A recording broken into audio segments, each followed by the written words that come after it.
Welcome to Season 6 of Hoda's Career Info. Thank you for your continued engagement and trust. A question for you. What career literacy questions would you like our next guests to explore? Today's guest is Certified Embodiment Guide and Transformational Coach Klementina Karol. I'm your host, Hoda Kilani, Career and Academic Coach. Stay tuned as I build on your continued support. Let's go.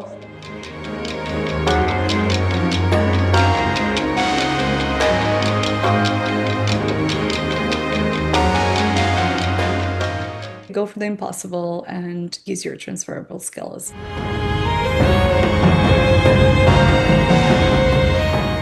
You just have to follow your heart in order to get to the next level, and it's not easy because it feels so unstable.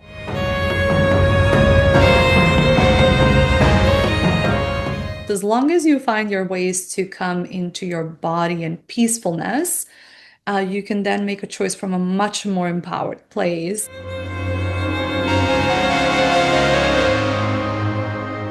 The unknown is a beautiful space because everything is possible.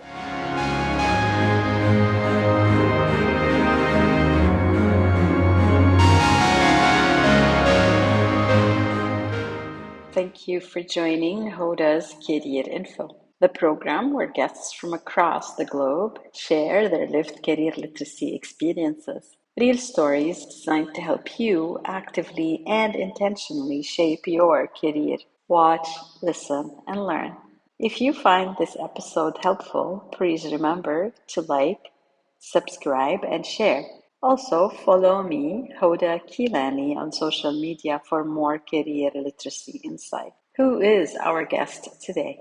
Klementina Karol is a certified embodiment guide and transformational coach devoted to real root level transformation. Powerful, deeply sensitive, feminine, and unapologetically honest in her work, Clementina guides high-achieving humans back into their body, their truth, and the deeper intelligence that lives within. Her path began in the world of global leadership and sustainability, negotiating multimillion-dollar contracts and building UN-recognized partnerships, before life called her into the deeper work of emotional, somatic, and energetic alchemy. Today, she bridges both worlds, bringing precision, depth, and lived wisdom to every space she holds. Clementina currently leads work for high-achieving women who feel accomplished in life but quietly dread dating. She helps them stop overperforming in love,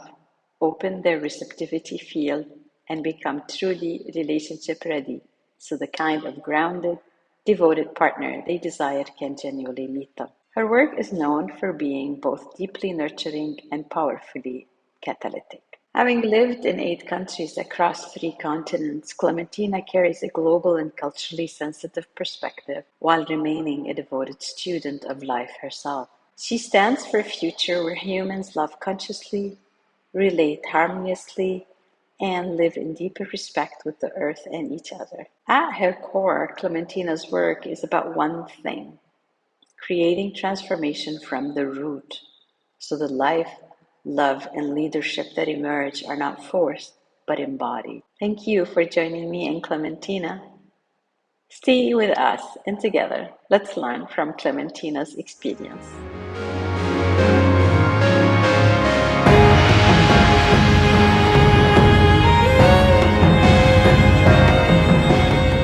Thank you so much, Clementina Karol, for joining me today at Hoda's Career Info. I really appreciate your time and looking forward to our discussion and the innovative product you're putting out there. Thank you so much, dear. Clementina, can you take us back to the beginning? What did you think your career would look like when you were younger and thinking about your future? Yeah, different times in my life, it was different things. I remember I wanted to be an astronaut, but I was really, really young. But then at some point, my parents were like, yeah, it's really good to be a doctor or a lawyer. So I actually really thought I'm going to be a lawyer all along. And at some point, I remember when I was, about to join university, the e-business topic was very prominent. So I actually signed up for that. I think I was also maybe even missing something around the law degree, and it was like not going to be as easy. And I was like, oh, I just want to join this new thing. But really, I didn't like my career has shifted so much. I couldn't imagine to be where I'm at now. So I'm definitely not a lawyer. Really happy about that. I did the e-commerce studies at university, which I think has always been useful. But again, I don't think I mean I'm kind of using them, but it's always like something new there, right? So you can always like learn it even if you don't take the degree, honestly. What I do now as a coach and a guide, I use the e-commerce. And that's really useful in a way, but honestly, it's changing so much that I feel that even if you don't take the degree, you would just be able to get into it. And as a guide and a coach now, this was never something I thought I would do or that I would be even capable of doing it because it's kind of like your own venture. You're your own human going into the world and creating something that's unique. And so I would say life will probably take you in all the different directions. So just one step at a time is good. That is very cool to hear. And you were out there and exploring. That's part of what we encourage our clients to do as well, is go out and explore. And you've been through very many different transitions in your career. I admire that. What have you learned from these transitions? I was really interested in solving big challenges in the collective. And at some point in the corporate, it didn't feel like I'm using my highest potential around that topic. So I really wanted to transition into the sustainability field because I was like, I really want to work on making humanity more sustainable. And I was doing a lot in my free time around that, but I wasn't getting paid for that. It was great stuff, but I wasn't getting really paid for that. And so I was like, I really want to get paid to do work in sustainability. So how do I do it? And so I just pretty much what I did is I focused on my transferable skills. What is a skill there is transferable? And that really worked. I worked in the business development department in the corporate. That was my last position. And so they needed kind of like, I did a lot of partnerships and a lot of like development, worked with like really big companies, created solutions and developed like, or helped develop products and stuff like that. And so in the nonprofit, they hired me to create a partnerships development department from nothing, from scratch. Simply because I've had the corporate background, they believed that I would have the skills for that as well because I've learned so much of the procedures, right, and how it works and to deal with businesses and partnerships and sales and to be involved in the product development and the solutions. So I would say that that's a huge learning that actually transferable skills really work and just go where your heart is and you find the commonality, find what's common between, what you've gone through, even if it's a life skill that you've had, it's fine. Just find the commonality between where you've been in the past, whether it's a career, ideally career, or, in your life, and make the connection to what you want to do in the next where your heart is, where you want to go. So I think that was the biggest learning point and that it's totally doable. It just really depends on like how much you want it and going out there for the impossible. Like I didn't think I'm going to be chosen for that job actually that I got. It was in the diving industry. I was not a diver. I had no like diving experience whatsoever. And it was very kind of like about the whole diving and snorkeling industry to support coral reefs from the impacts of the industry. And so it's a global role. Also, UN Environment Initiative as well. And yeah, it was incredible how things can really happen. So I would say go for the impossible and use your transferable skills as the biggest lesson here. I'm going to get you to dig a little bit deeper into when you said follow your heart. How easy was it to change and go through these transitions?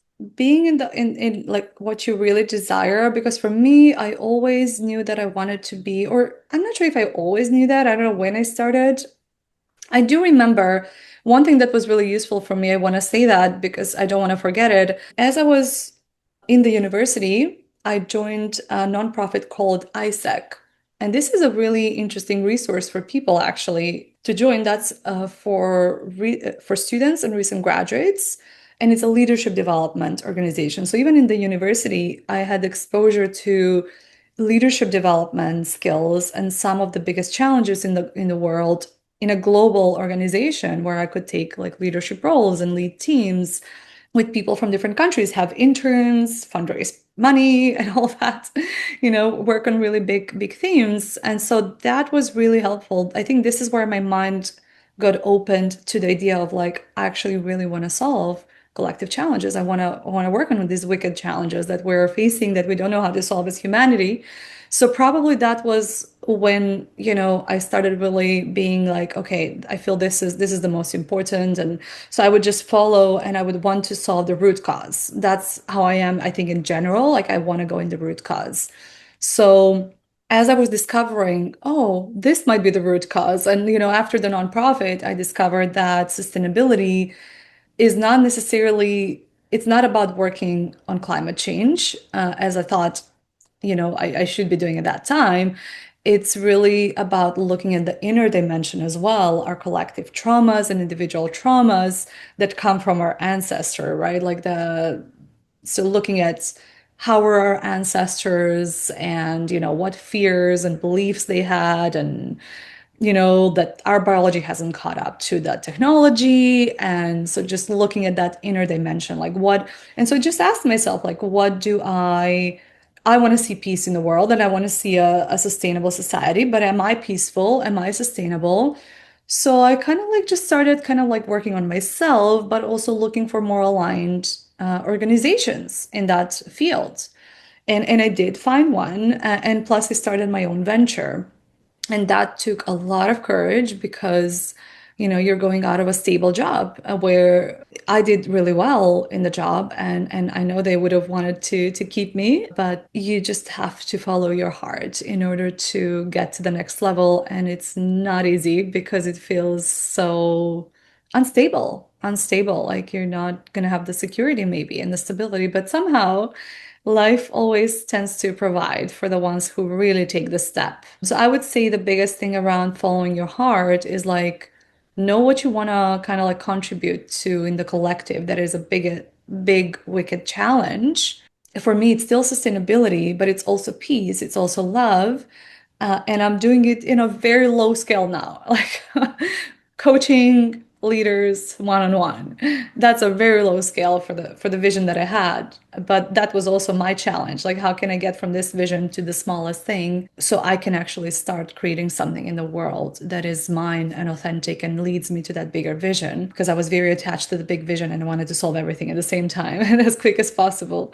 So yeah, find the big theme that you want to help in and find the smallest way how you can do that, no matter if it's through an organization or through something of your own or through studies, of course, right? Through studies. Yeah, just go for it. Go for it. Clementina, I can hear your passion for your work. You certainly have landed in the right space for you. With your attachment to this work and your belief in what you do, can you share with the audience what little hacks or triggers that keep you productive throughout the day? Well, what gets me wake up and do this is definitely the fact that I am, my own creator and have my own practice. And I am very excited to wake up for that, but also I know I need to make it happen and I want to make it happen in some bigger ways and more aligned ways. So that does definitely get me out of bed in the morning.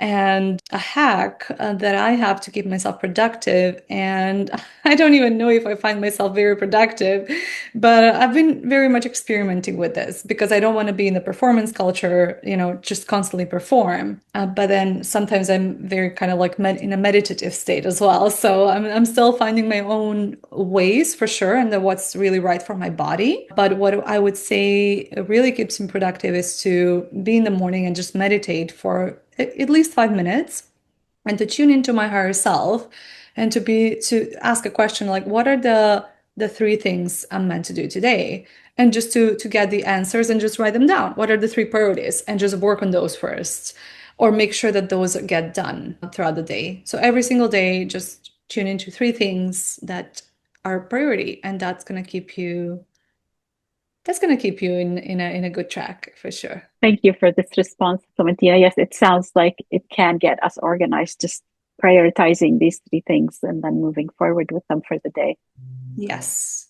Yes. And especially when you get them from the space of like calm and meditation and not that initial urge, of doing and performing, like, oh my God, this has to be done, or this and that. And, not that like stressful, but just more present and calm. I think that's really the key as well. Because I do remember at some point in my life, I was waking up and I was very stressed. And I would wake up and I would just start like really stressed. And I remember at some point when that shifted, and that shifted when I really committed to this, like being happy in the morning, coming out of bed inspired, and just going into a meditative more state. Not always, but today I started with a workout, but it was kind of meditative the whole process as well, the workout and then slow showers and stuff like that. So just being yourself and don't be in the thoughts that you have to do something because that pulls you like that into stress, and just come back into yourself and ask from that grounded,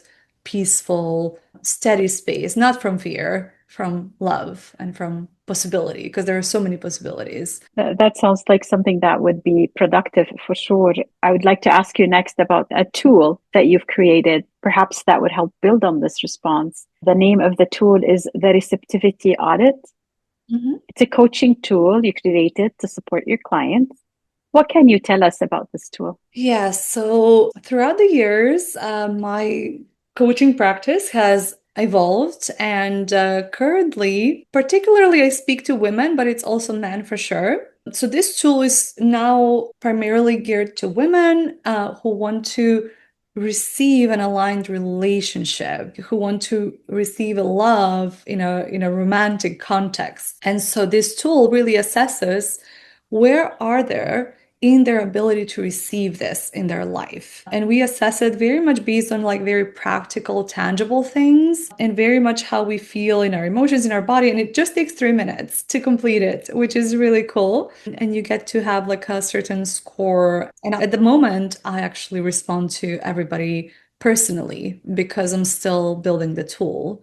And I'm just looking at how people are responding and co-creating it together. So that's great. People can get my feedback directly about where they're at, what are the key challenges, and what's the one area they can kind of like, I would say, embody in their life. When I say embody, like be more, allow more, like be in the energy of something, like, or just an area where they can be like, they can go towards what they desire. So one little thing they can do or be to get them closer to their desired reality.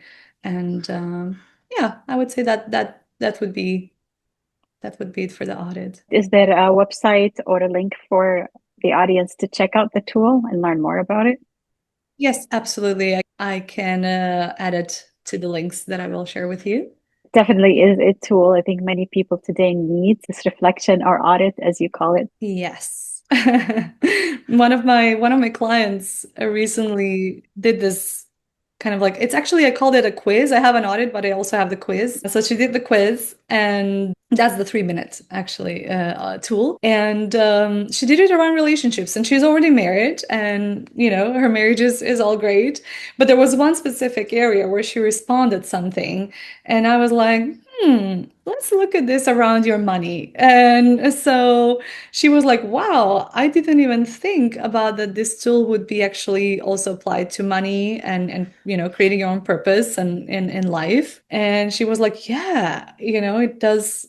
So it really does. It is geared to relationships right now, but it does work for anything you want to receive, especially when it comes to money as well, or to be able to receive your own guidance, your higher self speaking to you, and you listening to that and really creating that in the world.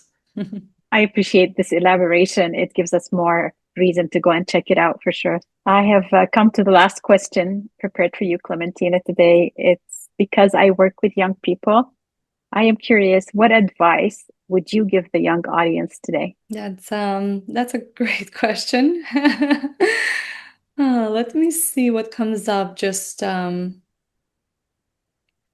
Yeah,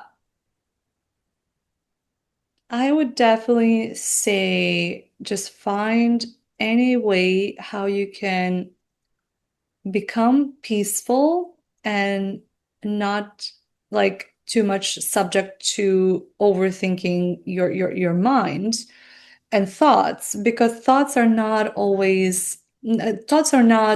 truth. Thoughts are where, they it's really not the necessarily the ultimate truth, and oftentimes our thoughts would be fear-based. Like, I need to do things. I should do this.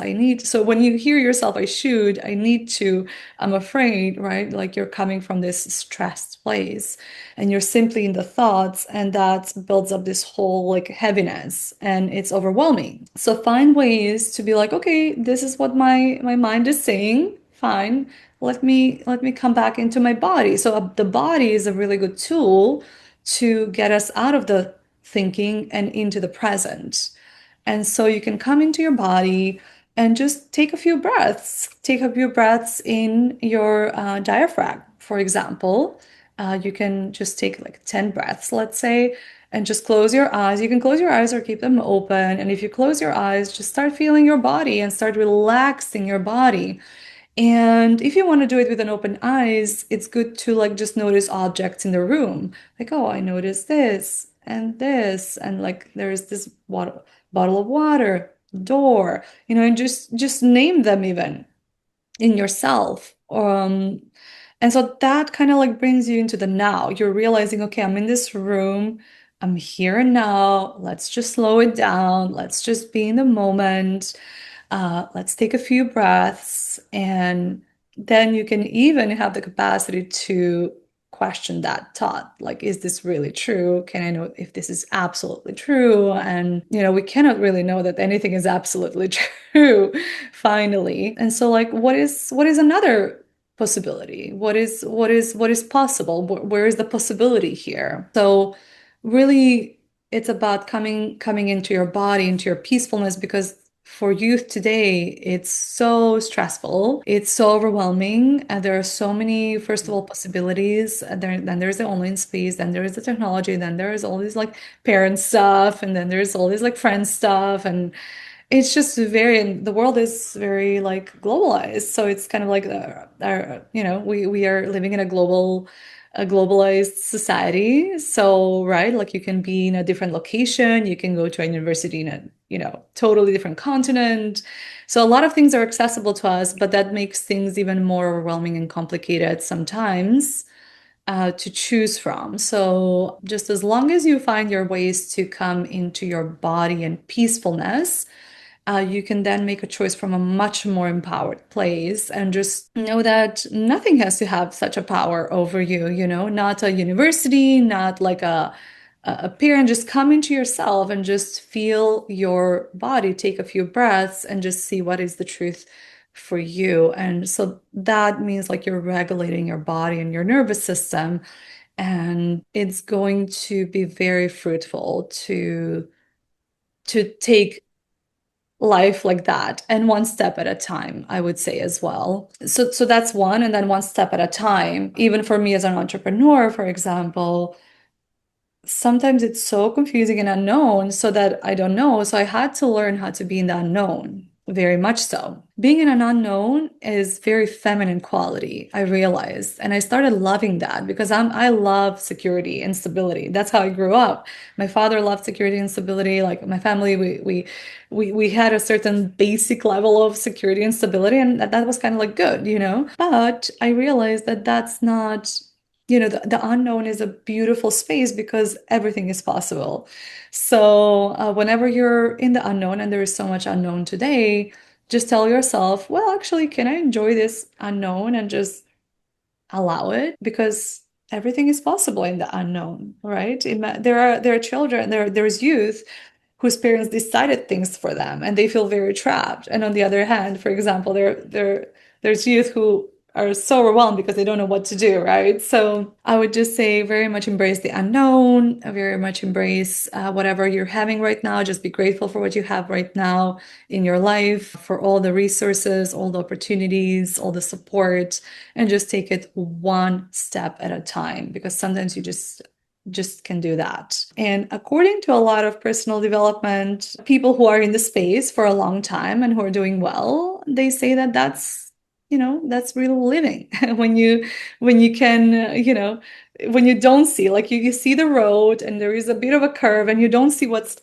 behind that next curve. So that's really the way to live your life, because life is not about seeing all the curves and then if you know what's happening, it's not really living. So living is like that. You simply sometimes don't know what's coming next, and that's okay. That is very true. I also loved how you closed your eyes at some point during response, almost demonstrating to us what you were trying to say that we should do. That was awesome. Yes, yes. I wanted it to come from not my mind, but my body, like the field.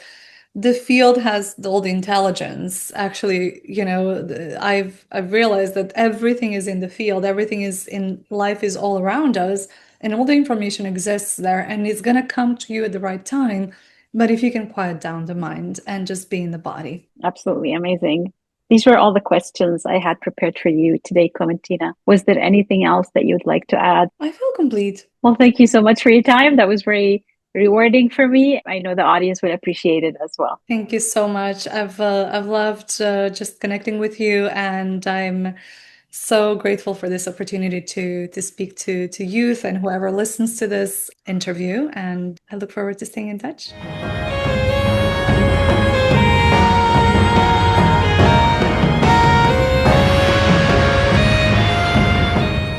Well, this is it for today's episode of Season 6 of Hoda's Career Info, the program where guests from across the globe join me to empower you to succeed. Our guest today on Hoda's Career Info was certified embodiment guide and transformational coach Klementina Karol. You can connect with Klementina on LinkedIn. One moment that really stayed with me during the conversation was when Clementina paused, closed her eyes, and took a moment to reflect on a question I asked. In that simple act, she modeled exactly what she had been encouraging: the importance of pausing, grounding ourselves, and creating space for reflection in moments of chaos or uncertainty. It was a powerful reminder that sometimes the most meaningful responses don't come from reacting quickly, but from allowing ourselves a moment to think, breathe, and reconnect with what truly matters. When life feels overwhelming or uncertain, do you give yourself the space to pause and reflect before responding? It certainly is not easy. Reflect and share. Remember that you can watch Hoda's Career Info on YouTube or listen to the episode on your favorite podcast app. To let me know if you are interested in an opportunity to talk about your career literacy skills, you can send me a direct message on my website, rightcareerfit.com, where you can also sign up for my newsletter to stay up to date on the latest episode. Please like, subscribe, share, and follow me on social media. Together, let us increase career literacy. I'm your host, Hoda, career and academic coach. I cannot wait to hear your reflections on career literacy in action. Until next time, take a moment to pause, rethink, and confidently assert your beliefs, experiences, abilities, values, and interests, also known as your BV.